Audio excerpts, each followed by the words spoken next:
So it's north of Trinidad, as I remember. Correct? Between Santo Spiritus and Trinidad.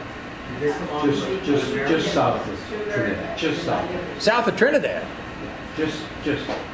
South of Trinidad is the ocean. Well, yeah, heading on the road to Santo Spiritus, but right on the outside, not far away. Gorgeous inside. And in the book, we have more of these pictures. I'm only showing you a very small portion of what's in the book. Now, this was a family's home. This was one house, one family. And it's on Plaza Armada, in the Central Plaza, right across from Capitanes Generales. And it is now, though, a hotel called the Santa Isabella. And I think Jimmy Carter stayed there, did he not? And most of this is original, but you have to take the blue awnings off. You have to take the fences between the parapets off there. But you can imagine it back in the early 1800s of it being built and one family living there. One of the things that we're going chronologically here, and you can see that there are still some. This is one of the last Baroque. Actually, it's a transitional house between the Baroque and the Neoclassical. But you see over the windows and over the doorways that curvilinear, undulating Baroque line. But then again, as you take the building as a whole, it's geometric, measured straight lines. The interior shot there is off to the right, and it's absolutely gorgeous. This is one of my favorite houses in Trinidad. Again, a sugar baron's house now has been turned into a museum, and my favorite was the inside rooms, though.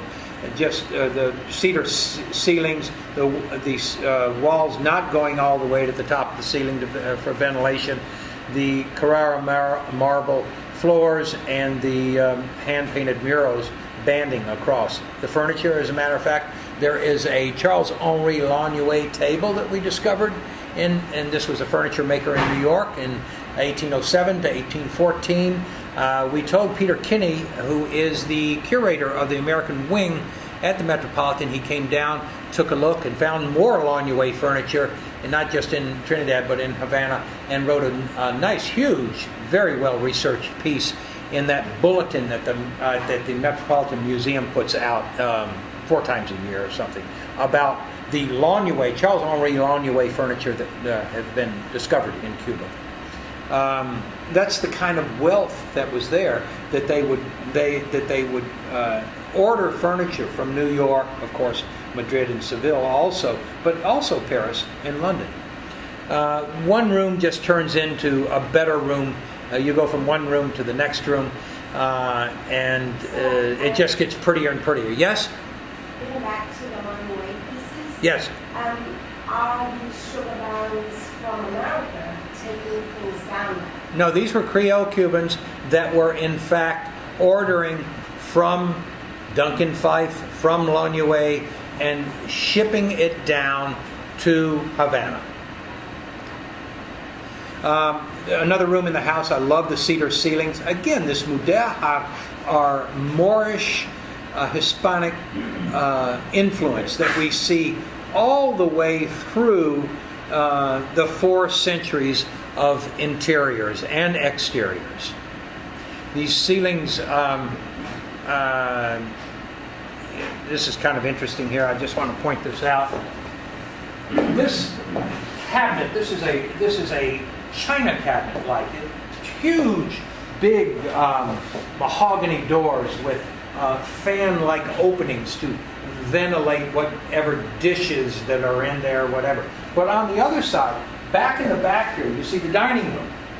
Well, in the dining room, on the other side, there are doors just like this, but they're different decorative openings. I mean, here you see circles in this fan, sort of geometric fan shape at the top. Well, on the other side, it's completely different, but it's mahogany, open fretwork doors. And the whole idea was that would help the breeze go through, not just going through the windows and doors, but going through the china cabinets too. So very inventive things like that. I haven't seen anywhere else in the Caribbean. only in Cuba. Matanzas, same sort of luxury. Notice the two mahogany Cuban sacristy chest of drawers on either side. We see a lot of those. I've seen hundreds of them down there. This is a very important piece of furniture with a block front construction. And I don't want to bore you with my theory that I wrote an article for the magazine Antiques that this block front construction was the one that inspired John Townsend to do his Newport block front furniture in Newport. We do know that Townsend and Goddard were in Havana buying lumber, i.e. sweet Sweetenia mahogany, to ship back to Newport, and the theory is that they saw these pieces of furniture and copied them. You can see here, this is in Camagüey, where I am sort of a nut for these original mural works that we find throughout the island. This is Renaissance Revival furniture. During the 18th century, there were lots of revival periods, whether it was Baroque Revival, Renaissance Revival, Rococo Revival. And so with each change of fashion every decade, we'll see a different style of furniture. All of these families that had this kind of money, being in style, having the latest fashion, was very important. More architectural fittings and characteristics that we find only in Cuba and not necessarily in Puerto Rico and or Dominican Republic. Wonderful, the doors here that allow light and air to circulate, but also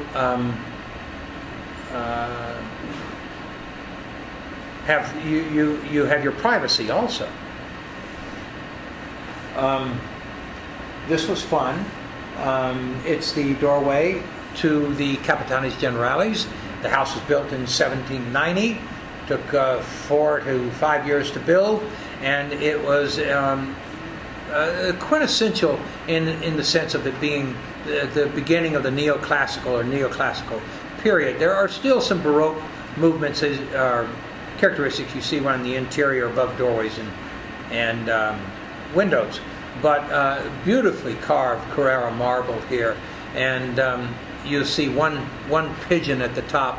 There was we had the hardest time getting rid of the pigeons while we were trying to get this shot with no pigeons. But like I say, there's an anecdote to every photograph that I show you. There's a story behind it, and I don't want to bore you with all those stories. The interior courtyard here, the story on this picture is getting that peacock to stay still, but we managed to do it.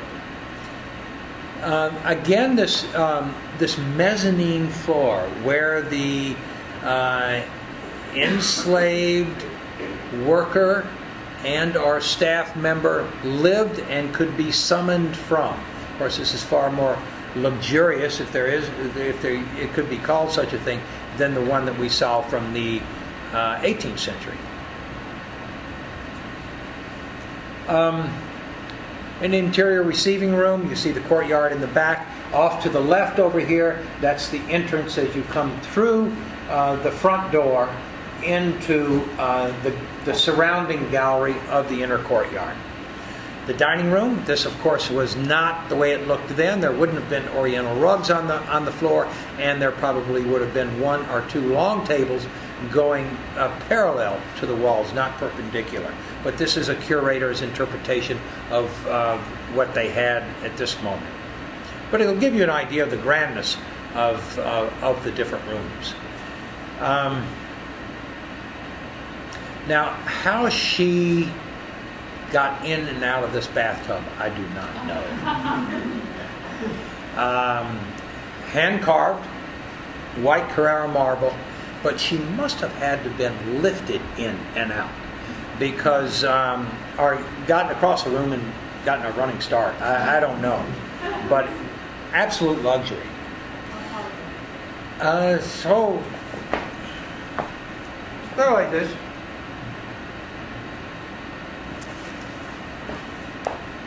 You didn't want to slip, I'll tell you that. In Cienfuegos, we came across this theater. It was absolutely closed. It's not that Luli knew the right people, but she did know what to say. because there were people there that got us in. And we find out later that Sarah Bernhardt had performed here. Caruso had performed here. But as soon as we go through the doors, we see this unbelievably lovely lobby, all exactly the way it was 120 years ago. And we talked ourselves in to the theater, which was breathtaking. Absolutely breathtaking. I beg your pardon? It is used today. There are hundreds of these smaller palacios throughout the city. Santa Clara, Camagüey, Havana, of course. And we were not allowed in many of them. Most of them we were not allowed in. There weren't people around even to ask permission to get in. But this will give you an idea of the kind of money and wealth that these folks had. Obviously, Beaux-Arts here, and many people coming into new money, like the nouveau riche, but like my father used to say, nouveau riche is better than no riche at all. So we then get into some of them, and here we find things. This isn't particularly valuable furniture, but it's absolutely 1920s mail order catalog furniture that's been painted blue. But the fact is, it's 100 years old, and it's still in the pristine condition, almost at mint condition, as it was 100 years ago. So these are the kind of things that we discover when we're down there also. Camagüey, one of my favorite cities. The facades of buildings there, they just can't stop decorating them. This is just one example of these one-story, smaller houses, but of course, people of wealth owned them. Matanzas here. I think maybe in all of Cuba, I've seen 5 or 6 of these beautiful mahogany carved, Cuban mahogany, Sweetenia mahogany, indigenous to the island, and carved by Cubans of these drugstores. There are 2 that I know of in Havana. This one is in Matanzas.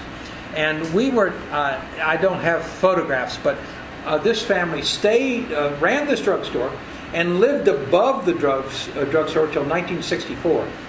And we have beautiful shots of the apartment above that I didn't put in the PowerPoint presentation, but that are in the book, and very interesting. We were the first ones to be able to go upstairs and have permission to film the living quarters upstairs above the pharmacy here. This was a summer home for one family, and the Princess of Russia visited. There are so many stories, and I'm not giving you the names of the families that owned these homes, nor the names of the houses, but all of that is, there are 20,000 words in the book, so all of this is in the book. And if you're interested, you can get that kind of that history from all of these. Now this is the most neoclassical firehouse I have ever seen. Matanzas. But you can't take it out of Cuba because of those wonderful fan stained glass windows above where the fire engines come in and out. I mean, only in Cuba. This was one family's home. This is the kind of money that was there. It is now the Spanish embassy in Havana, but at one point it was only for a family. There are many homes that we walked into, old mansions, palacios, that had been closed down, of course, that there were no family members that stayed. They left after this most previous revolution. And for instance, this was a palacio, beautiful. The bones were absolutely beautiful. But when we walked in, we discovered there were 6, 7, possibly 8 families living in this one house, and there was one family living in one room. So there's an opposite. I mean, I'm showing you pictures of Cuba There have been photographers going down to Cuba for decades now. Robert Palladori, Michael Eastman, Andrew Moore, photographers that the best in the world. But the pictures they've been taking are photographs of laundry in the courtyard, dilapidated buildings, kids with no shoes on, old cars, whatever. I didn't want to do that. I wanted to show another part of Cuba. I wanted to show you the beauty of Cuba, because Cuba is just as beautiful as it is deteriorating. And so that's what was important to me. So when we go into these houses, like the one that you see here, and there are 7 families living in a house that once one family lived in, it's hard to necessarily find some of the bones. But all of a sudden we walk in the middle of the house and look up, and oh my God, there's this beautiful gold leaf dome surrounded by marble staircase. So this was the only shot that we got in this house, but it turned out to be fascinating. Many of this is on the Prado right outside of Old Havana. Many organizations during the 19th century of Spanish ancestry would start their social clubs. This was one of them. And of course we were not allowed in here, and it is today a Casa de Matrimonio. And it is, if you are in fact Cuban, you can sign up to be married in one of these places. So we were here at nighttime. As you can see, the sun was down already, but that's all right. It's not, blue sky is not necessary for every shot. But the point being is, this is the only time that we could talk our way in. And I asked the guard, I said, when was the last time there'd been a marriage in here? And he said, well, I've worked here for 4 years and there hadn't been one yet. So we were allowed on the second floor, and then we go to the top floor, and this is what we find. It was a ballroom, and just absolutely fascinating. So it's as if you turn a corner, and all of a sudden, it's there's a beautiful. You're surrounded by nothing but beauty. Many of the old houses. No, it's only being used as a casa de matrimonio. In other words, supposedly you can pay the government X amount of dollars and get married there. Many of these, more of the family mansions throughout Cuba, and there's lots of stories about this when you walk through the doors, a double staircase. Now this has been turned into a museum, the Museum of Decorative Arts, and as a matter of fact, the family that owned this museum actually has a home here in New York and Palm Beach. You go into one of the rooms on the base, of course, people, this is, some people might consider it ostentatious, but in fact, in its day, being a collector of French antiques was considered the thing to do. So all the paneling was imported from France. The furniture is in fact period, Louis XV, and most of this room is French. But you go to another room, and you're inundated with carved mahogany doors, Sienna marble from Italy, the Carrara marble from Italy. This is the dining room. Completely different look. And if you continue to go through the house, then you see this modern or Art Deco bathroom with gray slate, Carrara marble, and pink granite. So in this house you have different periods, and they're trying to hit all fashions and all trends here. And it looks like they managed to do it. This house is a different house and is now the headquarters for UNESCO. And many of the rooms are offices, but this is the one of the receiving rooms downstairs.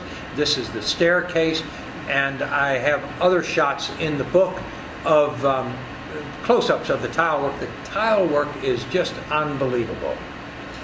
This mudéjar feeling, this Arabesque type of Moorish Hispanic goes all the way through the 20th century. This is early 20th century in Cienfuegos. You walk inside, you think you're in Morocco. It's truly breathtaking. And you see buildings like this throughout Havana and Santa Clara, with that wonderful Arabesque Mudéjar influence. But then you walk into a room like this. We didn't have to do a thing. We just put the camera on the tripod and shot. Nothing got moved. And wonderful Art Nouveau decorative motifs. Not just the stained glass, but the sconces, the chandeliers, the furniture, architectural fittings, and throughout. Louis Comfort Tiffany was in Cuba. He measured windows for families there, and there are Tiffany windows, huge Tiffany windows, that have never been photographed, that have never been cataloged or documented. Stay tuned for the next book for that one. There are, I don't know, beach houses throughout. We're almost at the end. I see some people getting restless here, so bear with me for about another 3 or 4 slides and we'll be finished. This is a building, one of the buildings I love, right on the Malecon here, and notice the caryatids here, the statues. We took the building on the left that you see at close to sundown, and then the next day we got up on the second floor and took a shot of Morro Castle through the columns there.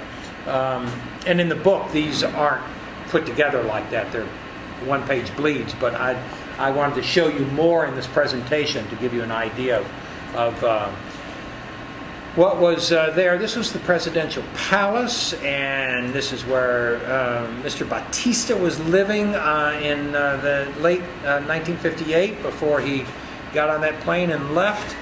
Notice the ceiling there. It was painted by 3 Cuban artists and is still there, hasn't been destroyed, and is very well preserved, I must say. It's an absolutely gorgeous painting. Xanadu, you might recognize this, the DuPont family.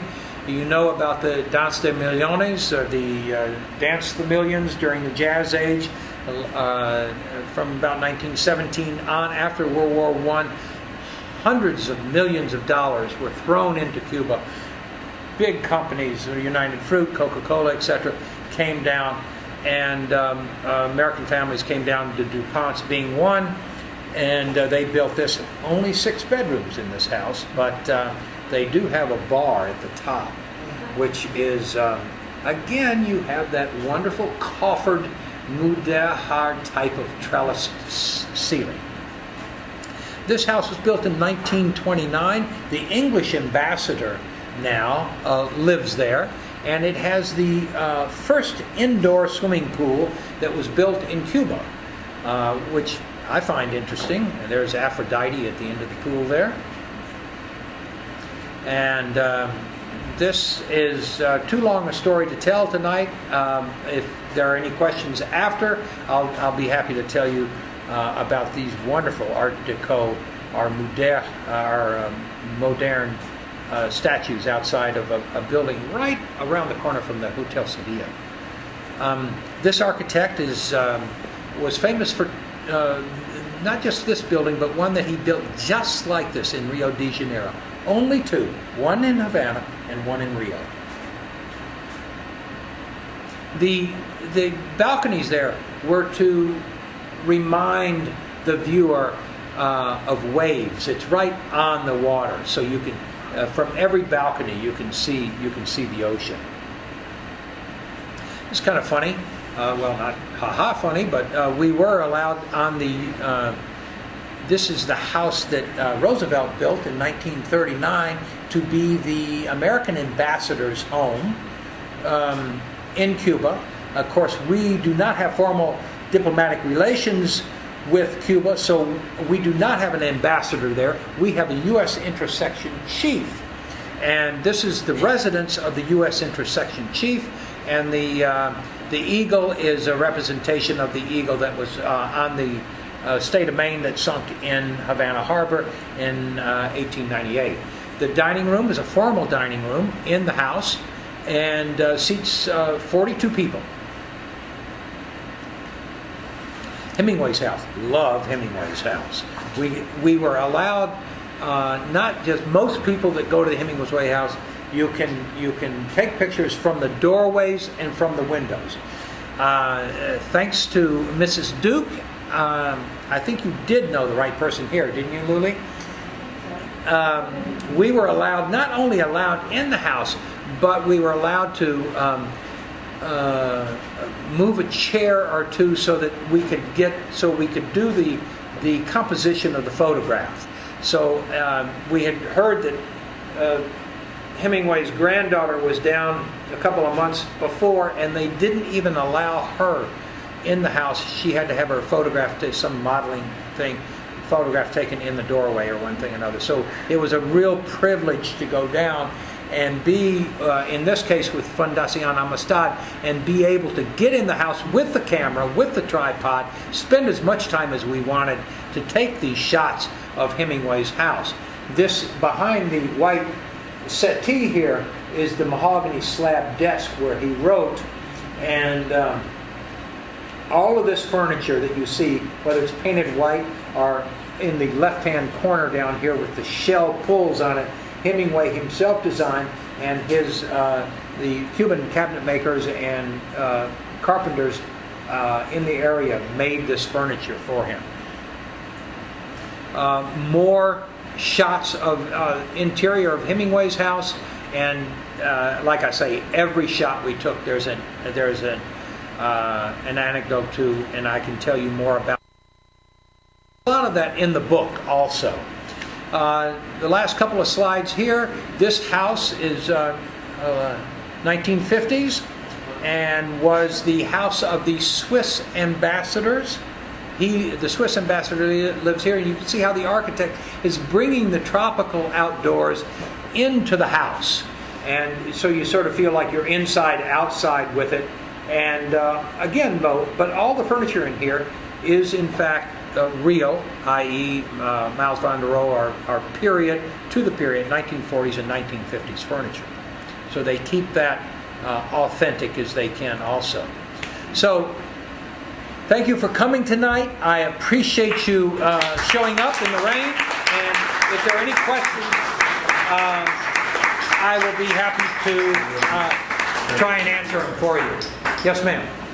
That you showed. Do you find that also in Peru? Did what? The Moorish influence in the architecture. Yes. That you were talking about. Right. I find it everywhere on the island. No, not on the island, but on the other parts of the Caribbean. Or is it just Cuba? No. Just Cuba. Correct. In Santo Domingo, the capital of Dominican Republic, there are remnants of that on some of the Renaissance built, old 16th century buildings. I did another book before this called Caribbean Houses, and we spent a lot of time in the Alcazar, which was Columbus's son's house. And you do see some of those influences, but nothing as close as to what you see here in Cuba. So how do you explain that? The money that was in Cuba? I mean, Dominican Republic, or the Santo Domingo was in first the capital of the Spanish Empire in the New World. But it didn't last long. As soon as they discovered the gold and the silver in Mesoamerica and in Peru specifically, and they wanted a more strategic spot where these treasure fleets could leave from back to Seville. And Havana was where it was happening. It's all about money.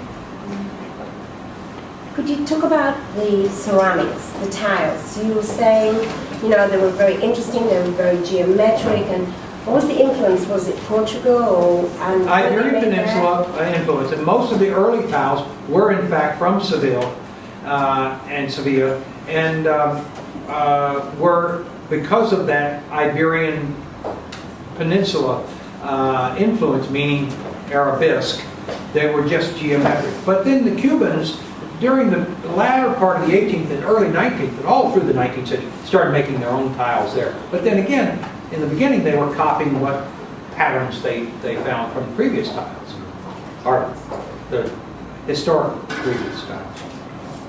Yes. Who actually built the houses? The artisans came from Europe, or some of them were The indigenous? forts, the houses were built by slaves. Uh-huh. But, so how did they learn the techniques, like the marble, like the artisan? Well, I don't know as much about stone masonry or stone work that enslaved workers did throughout the Caribbean, but I have done a lot of research about the furniture. But when West African enslaved people were brought over, there were a lot of talents there already. I mean, there were people, wood carvers, masons, weavers, all of these self-taught, in a sense, craft and artisans it was already ingrained. So if in fact your owner saw that you had a talent, they absolutely put you to work as a stonemason or a cabinet maker or joiner or turner, weaver, whatever. Yes. And that house that you said, well, people had a house in Palm Beach and in New York, and this is their property, and it was all French furniture. Was that done by Jean Sand in the early 20th The French century? furniture was all imported. I mean, because... Yes. I beg pardon? The interiors of that house, the Museum of Decorative Arts, was done by John Sand, yes. Yes. Oh, I'm sorry, I misunderstood. But there's also a clue to the house. When you look at that house, there's a fireplace. If you look at the picture, which is sort of a suggestion that it might have been designed overseas. You know, we looked at a house, not to get off the subject, but to give you an idea. In Barbados, there are two 17th century houses, Drax Hall and St. Nicholas Abbey. Yeah. In St. Nicholas Abbey, and Barbados is far closer to the equator than Cuba. But the people first copied what they knew, meaning they were influenced by where they came from. In this case, Spain, and in Barbados, England. So here they were building Tudor-style houses with fireplaces. I doubt whether the fireplaces were ever used. You could have taken that house, St. Nicholas Abbey, or Drax Hall, and transposed it to the countryside of England and not thought anything of it. In other words, it was a big mistake because there were no porches or awnings or galleries or anything to keep the sun out of the house. The windows were small. In other words, they made very stupid. And they have them upstairs and downstairs too, second floors. Yeah. Every bedroom has a fireplace. So, but I'm to tell you the truth, I have been in Cuba in January and February where it was cold at night. So, in theory, you could. It's unusual. Yeah. Well, no, absolutely unusual. Yes. Hi, I loved your lecture. I thought it was great, pointing out a lot of really wonderful points. But I wanted to ask you something. So you mentioned the Museum of Decorative Arts and the UNESCO house. It's owned by the Franco family, which is part of the Gomez-Mena family. I didn't mention names. Right, but if we're going to bring it into context, is that, I mean, we took a tour through these fabulous homes, but we really need to know who these people are, and are these people, after we hopefully, relations will progress so that we start talking to each other. Buy the book. I know, but you haven't heard my question yet. I mean, what's going to prevent from the dialogue to begin in order, if these families are so at all interested in reclaiming their lost property? That's a political question. Would you agree? Would you agree? No, well, first of all, the houses are great, but we've just been talking about the shell and the decorative arts of the house. But these houses were actually built by individuals with particular tastes, which you brought in, the different influences. But this is just the link through from the main points that you presented in your talk. What's these houses were, some of them were abandoned, yes, because people left them, but the houses were expropriated by the regime that's in power now. Right. They were stolen by those people. Okay? They were expropriated. They are now owned by the government. right. It's not for me to say who's right or who's wrong, and I don't, because I want to continue working in Cuba. I don't dare. I don't even talk about politics down there, and particularly being a North American and being down there, they could slam the door shut on me. But so far, I've done 3 or 4 books in Cuba, and they really appreciate me showing a part of Cuba that people don't see, the beauty that is there.